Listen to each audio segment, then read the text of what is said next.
दिल्ली के वज़ीर आला अरविंद केजरीवाल ने प्रेस कॉन्फ्रेंस कर लोगों का शुक्रिया अदा किया। केजरीवाल का कहना था कि इस बार लेजर शो का एहतमाम करने की वजह से लोगों ने कम पटाखे जलाए हैं। साथ ही केजरीवाल का कहना था कि आइंदा साल बड़े पैमाने पर लेजर शो का इनेकाद किया जाएगा ताकि पटाखे जलाने में मजीद कमी आए और दिल्ली को फजाई आलूदगी से पाक किया जा सके।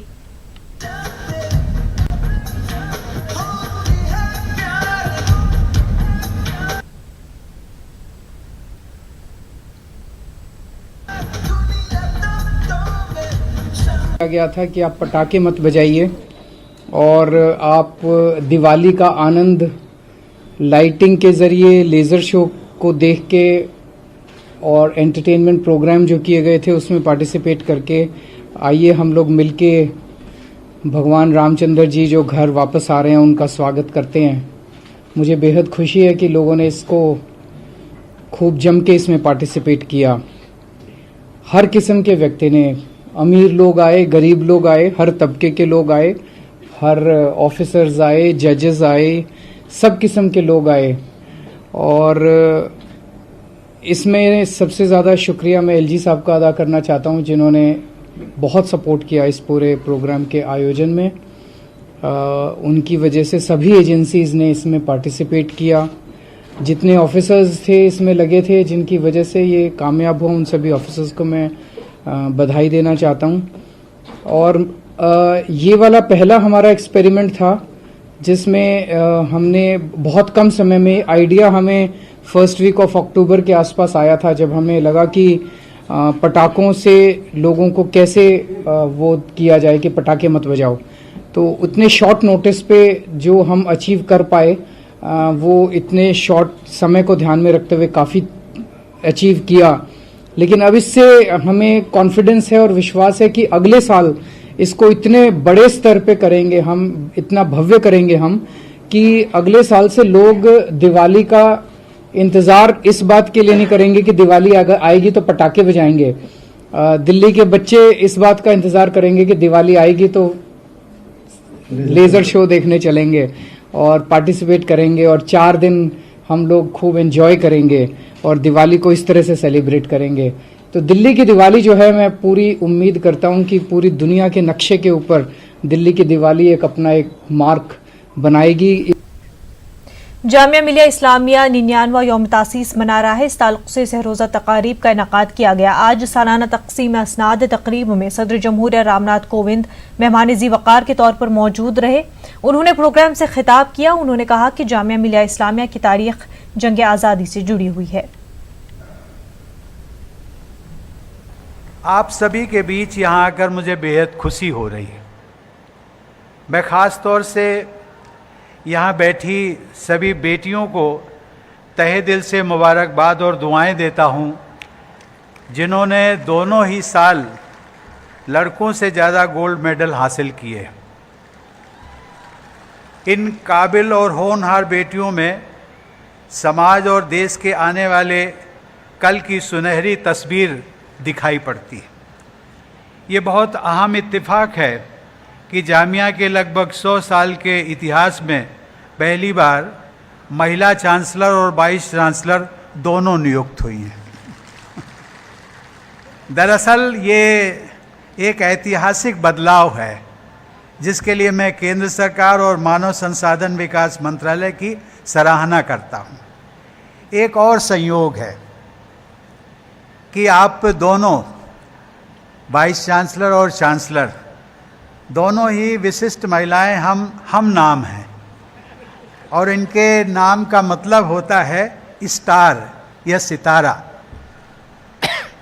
अपनी असाधारण सफलताओं और विशेषताओं के कारण आप दोनों स्टार से भी बढ़कर हमारी इन बेटियों के लिए गाइडिंग फोर्स की तरह है।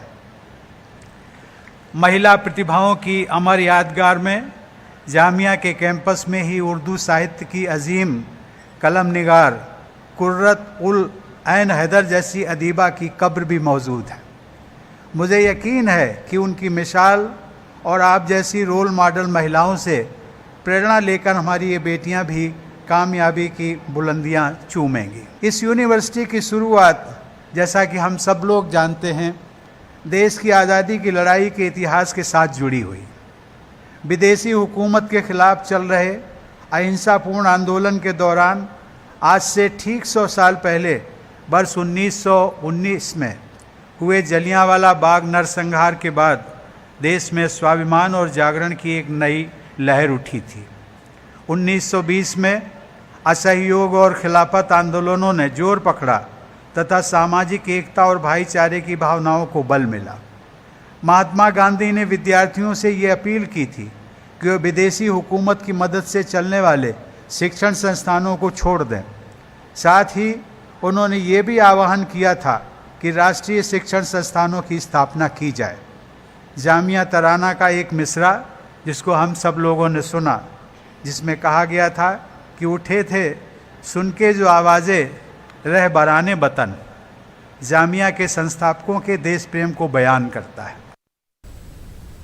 और हमारे नुमाइंदे खुर्रम शहजाद ने फारिग होने वाले तलबा से बातचीत की। जामिया मिल्लिया कन्वोकेशन में 350 के करीब गोल्ड मेडल दिए गए हैं। हमारे साथ ऐसे ही कुछ गोल्ड मेडलिस्ट हैं यहाँ पर मौजूद हैं। कैसा एक्सपीरियंस रहा? गोल्ड मेडल मिला है, डिग्री मिली है आपको, क्या सोचा है आगे क्या करना है, और जामिया से जो जिम्मेदारी मिली है उसको कैसे आगे लेके जाना है?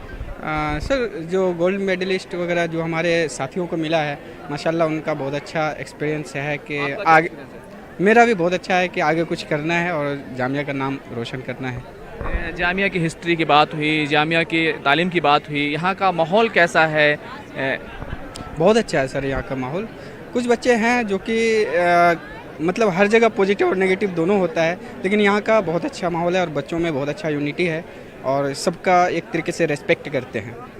यहाँ पर एक गोल्ड मेडलिस्ट हमारे साथ हैं, फिजियोथेरेपी डिपार्टमेंट से हैं। क्या नाम है आपका, कहाँ से हैं और कैसा एक्सपीरियंस रहा? मेरा नाम तरुषी तनवर है एंड मैं दिल्ली से ही हूँ एंड एक्सपीरियंस बहुत अच्छा था एक्चुअली। जो इतने साल की मेहनत की है उसके लिए मेमोरेबल टोकन मिला है, दैट इज़ वेरी नाइस। और प्रोग्राम भी बहुत अच्छे से इन्होंने सब ऑर्गेनाइज किया है, इट वाज अमेजिंग।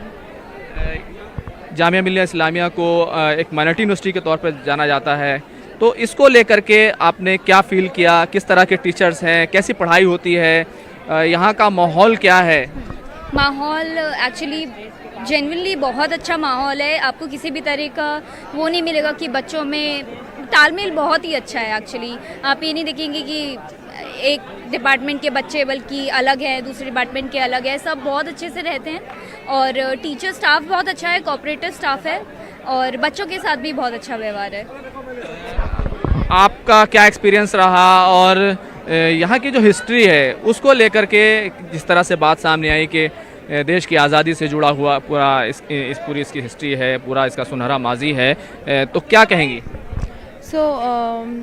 जामिया की मेन चीज़ एक्चुअल में उसकी हिस्ट्री है कि कैसे जो जामिया यूनिवर्सिटी बनी थी और किस तरीके से माइनॉरिटीज़ को ऊपर उठाने के लिए इसकी नींव रखी गई थी। और आई थिंक उसकी वजह से काफ़ी माइनॉरिटीज़ में they have helped a lot. But वो जो मैं चीज़ देख रही हूँ यहाँ पर यूनिटी बहुत ज़्यादा होती है। सब लोग हिंदू मुस्लिम और रिलीजन बाकी सब ये ऑल हम लोग सब साथ में अच्छे से रहते हैं। That is a very nice thing. और पढ़ाई अच्छी है। सो हम फिजियोथेरेपी डिपार्टमेंट से हैं। सो आर एजुकेशन, हमारी जो तालीम की गई है वो बहुत अच्छी है। Physical practical experience, theory and everything. हमारे जामिया के तलबा तालिबात हैं वो खुश हैं और चाहते हैं कि जामिया में मेडिकल की शुरुआत हो। यहाँ की तहजीब, यहाँ पे रहने का एक्सपीरियंस, यहाँ पर किसी तरह कोई डिस्क्रिमिनेशन नहीं है, उन तमाम चीज़ों का एक्सपीरियंस वो बयान करते रहे हैं। कैमरामैन प्रकाश गुप्ता के साथ खुर्रम शहजाद, न्यूज़ 18 दिल्ली। MIM सदर असदुद्दीन ओवैसी ने यूरोपीय पार्लियामान के वफ्द के कश्मीर दौरे पर सवाल उठाए हैं। ओवैसी ने कहा कि मुल्क के लोगों को जानने की इजाजत नहीं, फिर ये लोग कौन है। हमारे नुमाइंदे विक्रांत यादव ने ओवैसी से बात की। असदुद्दीन ओवैसी साहब विदेशी सांसद आए में बड़ी आपत्ति क्या है, जो मुख्य आपत्ति है? अब देखिए, ये तो ऑफिशियल डेलीगेशन नहीं यूरोपियन यूनियन का जी। खुद यूरोपियन यूनियन के ऑफिस ने कह दिया कि ये इंडिविजुअल कैपेसिटी में। आखिर ये होते ये NGO कौन है? ये इनको लाती है अपने खर्चे पे और प्राइम मिनिस्टर से मुलाकात भी करवा देती है इन लोगों को। और ऐसे लोगों को लाते हैं जो हिटलर के चाहने वाले हैं, नाजी आइडियोलॉजी को मानने वाले हैं और कहते हैं कि हमको आवाम ने मुंतखब किया। सही है, हिटलर को भी आवाम ने वोट डाल कर जिताया था। आखिर गुलाम नबी नहीं जा सकते, कश्मीर को बगैर सुप्रीम कोर्ट की इजाज़त लिए, और वो प्रेस कॉन्फ्रेंस नहीं कर सकते, ये लोग कर सकते हैं। महबूबा मुफ्ती एक चीफ मिनिस्टर हैं, उनकी बेटी नहीं परमिशन लेके जाना पड़ता। ये लोग कौन है भाई? आखिर ये नेशनलिज्म आपका है? बताइए आप। और फिर अमेरिका का एक सेनेटर आया, उसको आपने जाने नहीं दिया। वो हमारे अमेरिका के तो स्ट्रेटेजिक अलायंस है हमारा, हम तो कॉमकासा एग्रीमेंट साइन किया उनसे, बड़े बड़े हथियार खरीद रहे हैं। यही MEEP का एक MP था बरतानिया का, लिबरल डेमोक्रेटिक पार्टी का, वो पीछे हट गया इसलिए कि उसने कहा कि मैं कश्मीर में फ्रीली मिलकर लोगों से मुलाकात करना चाहूँगा। आपने कहा नहीं हो सकता। ये एम्बैरेसमेंट है हमारे लिए, इस देश के लिए एम्बैरेसमेंट है। ना MHA है ना MEA, तो गलत है ये। लेकिन सर बीजेपी के लोग कह रहे हैं कि ये लोग भारत के पक्ष की बात कर रहे हैं। तो ये थे असदुद्दीन ओवैसी जो इस पर विरोध जता रहे हैं और कह रहे हैं कि जिस तरीके से डेलीगेशन आया ये कोई आधिकारिक डेलीगेशन नहीं है। कैमरामैन पंकज तोमर के साथ विक्रांत यादव, न्यूज़ 18 इंडिया, दिल्ली। दिल्ली में आलूदगी की सूरत हाल संगीन हो गई है। हवा का मयार मुसलसल खराब होता जा रहा है। लोधी रोड में एयर क्वालिटी बहुत ही खराब सतह पर पहुंच गई। फजाई आलूदगी के सबब लोगों, बिलखुसूस बच्चों और बुजुर्गों को सांस लेने में तकलीफ हो रही है। डॉक्टरों ने मास्क पहनने की सलाह दी है। वो देख के ही पता चल रहा है कि ये पड़ोसी राज्यों से जो फसलें जल रही है उनका धुआं बहुत तेजी से दिल्ली के अंदर आ रहा है। पूरी दिल्ली जो है वो इस हवा से एक तरह से दम घोटू हवा है। मैं आज फिर से मैं विनती करना चाहता हूँ, भारतीय जनता पार्टी से विनती करना चाहता हूँ कि अपनी हरियाणा सरकार से निवेदन करे, उनके ऊपर दबाव डाले कि वो जो भी करे और वहाँ पे किसानों को जो भी तकनीक मुहैया कराने की ज़रूरत है, मशीनें मुहैया कराने की ज़रूरत है, जो भी फैसिलिटी देने की ज़रूरत है अपने किसानों को फसल जलाने से रोके। उत्तर प्रदेश की भी सरकार को, अपनी भाजपा वाले उत्तर प्रदेश की सरकार को भी कहें कि वो अपने किसानों को सुविधाएं मुहैया कराए।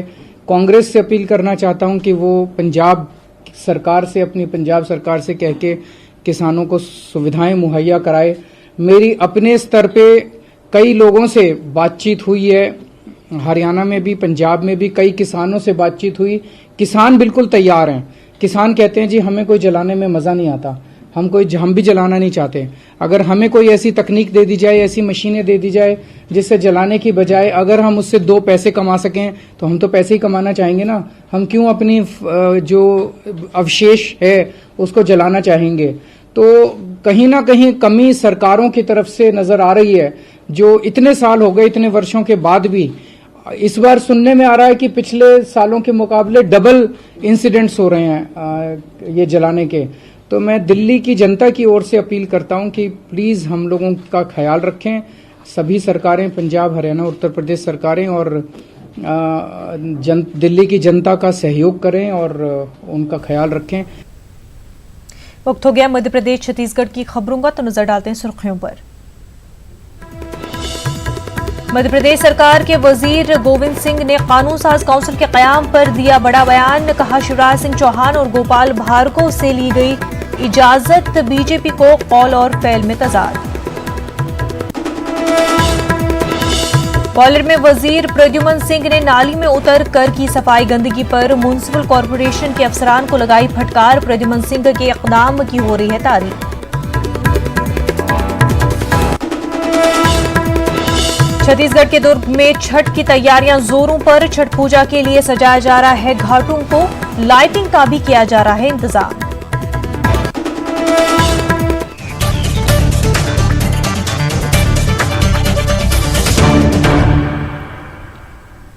झाबुआ में बड़ी जीत हासिल करने वाले कांतिलाल भरिया की कांग्रेस में क्या कारकर्दगी होगी, उस पर बहस छिड़ गई है। देखिए रिपोर्ट।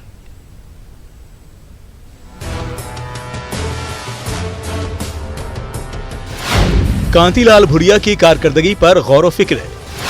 भुरिया को कहां दी जाए जगह? भुरिया की कारकर्दगी को लेकर बढ़ सकती है कांग्रेस की मुश्किल। भुरिया को पीसीसी चीफ बनाने का मुतालबा।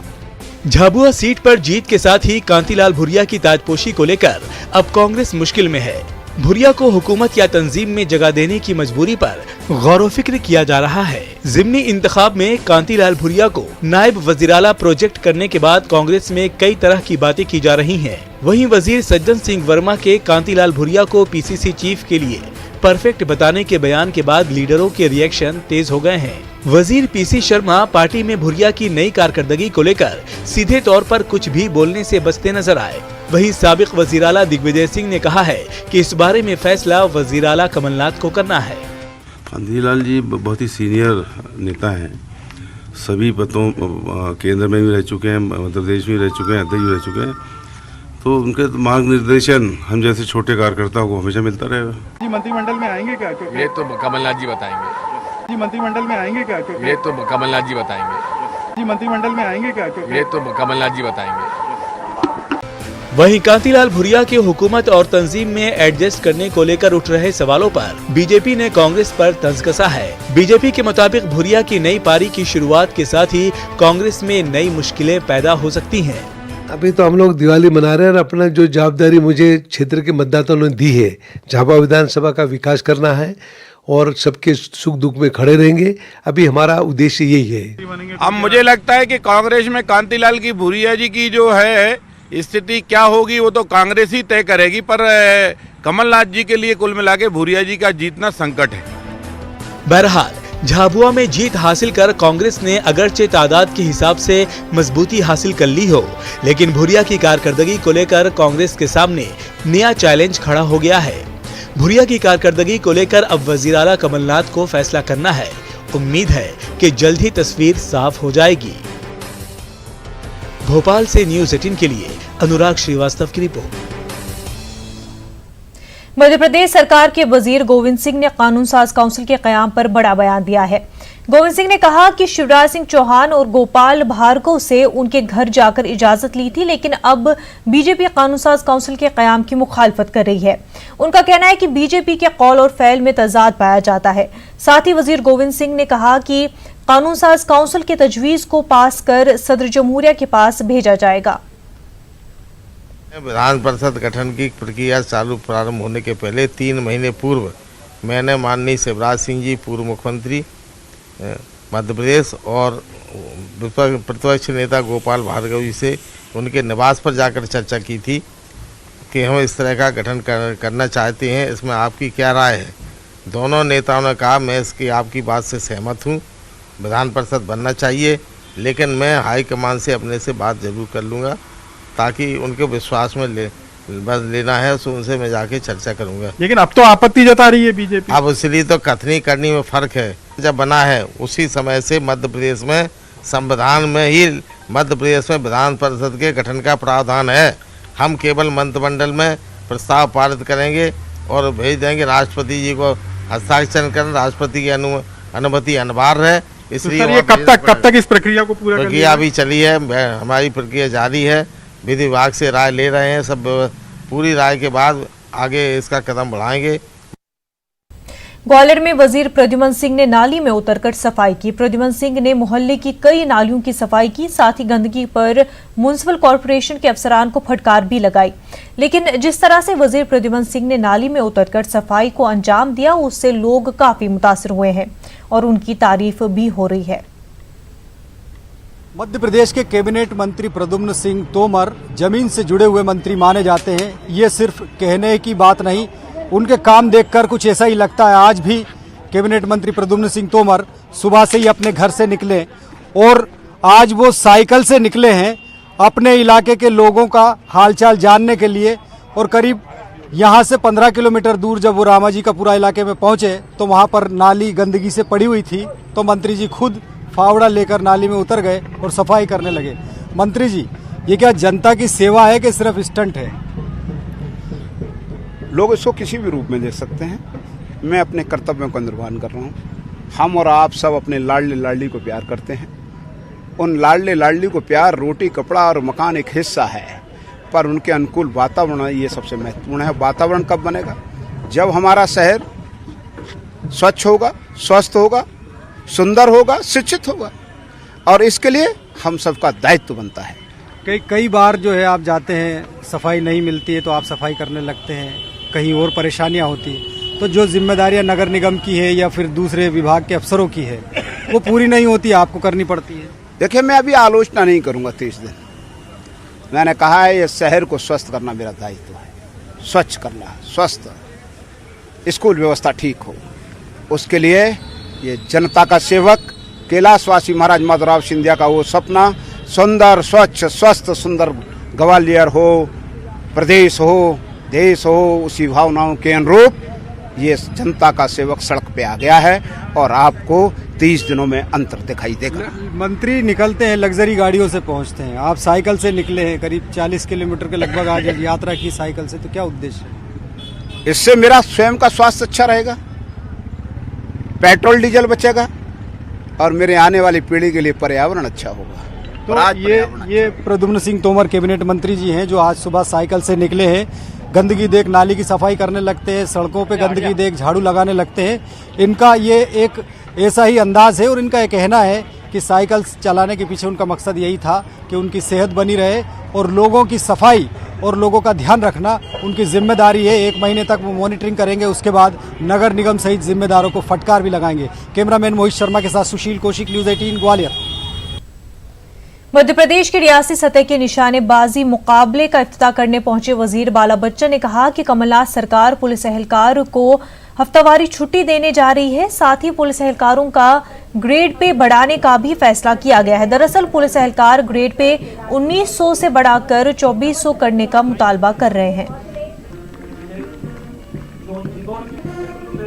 हमने जो कमिटमेंट किया है साप्ताहिक अवकाश पुलिस कर्मियों के लिए, हम उसको बहुत जल्द, उसमें जो कमियां उनको खत्म करके बहुत जल्द पूरी तरह से हम उसको लागू करने वाले हैं। समस्या क्या आ रही है?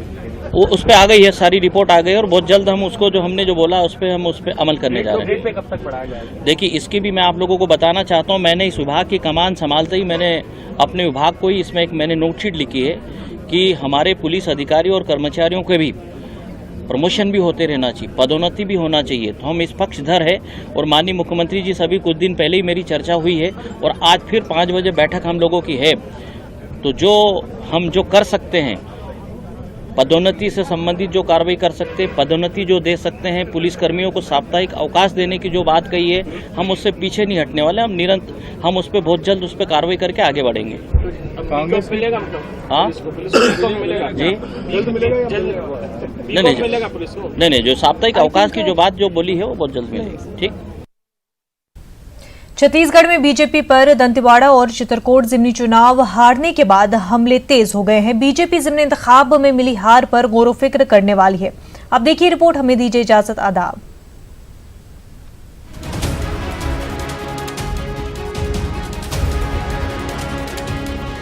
छत्तीसगढ़ में बीजेपी ने 3 बार सरकार बनाई और तीनों बार साबिक सीएम रमन सिंह ने हुकूमत की बागडोर संभाली। लेकिन साल 2018 के असेंबली चुनाव में रमन सिंह की सरबराही में पार्टी ने चुनाव लड़ा और बुरी तरह से हार का सामना करना पड़ा। दंतेवाड़ा और चित्रकूट के जिमनी इंतखाब भी बीजेपी हार गई। अब बीजेपी हार का जायजा लेने की तैयारी में है, क्योंकि रियासत में बीजेपी सिमटकर 14 सीटों पर ही रह गई है। बीजेपी यहाँ पूरी तरह से बैठ चुकी है, कोमा में चली गई है और इसका आभास मुझे लगता है कि भारतीय जनता पार्टी के केंद्रीय नेतृत्व को भी है, क्योंकि जब लोकसभा चुनाव हुआ तो उन्होंने सारे सिटिंग एमपीज की सांसदों की टिकट काट दी और अब 23 में जब विधानसभा चुनाव होगा तो मैं गारंटी के साथ कह सकता हूं कि सारे विधायकों की भी टिकट काटी जाएगी। कांग्रेस के अलावा जोगी कांग्रेस ने बीजेपी पर हमले तेज कर दिए हैं। जोगी कांग्रेस के रियासती सदर अमित जोगी का मानना है कि रियासत में बीजेपी कोमा में चली गई है और जिस तरह से लोकसभा में बीजेपी के तमाम सिटिंग मेंबर पार्लियामेंट के टिकट काटे थे, उसी तरह साल 2023 में होने वाले असेंबली चुनाव में तमाम सिटिंग अरकान असेंबली के भी टिकट कटने वाले हैं।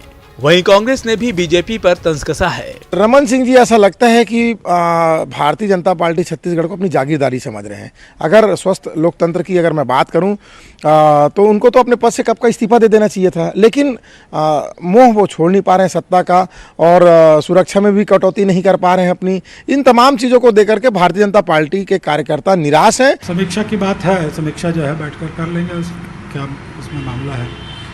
पराजय तो हमने स्वीकार कर ली है, लेकिन अंततः जो भारतीय जनता पार्टी को वहाँ बस्तर क्षेत्र में पूरी तरह से पराजय का सामना करना पड़ा है। उन कारणों की समीक्षा पार्टी निश्चित रूप से करेगी। बहरहाल अब देखने वाली बात यह होगी कि रियासत में बीजेपी जीत के लिए क्या कुछ लाहे-अमल तैयार करती है। मौजूदा वक्त में बीजेपी पर तमाम सियासी पार्टियां हमलावर हैं। ऐसे में बीजेपी के लिए इस साल के आखिर में होने वाले बॉडी इलेक्शन में भी बड़ा खतरा हो सकता है। रायपुर से न्यूज़ 18 के लिए सुरेंद्र सिंह की रिपोर्ट।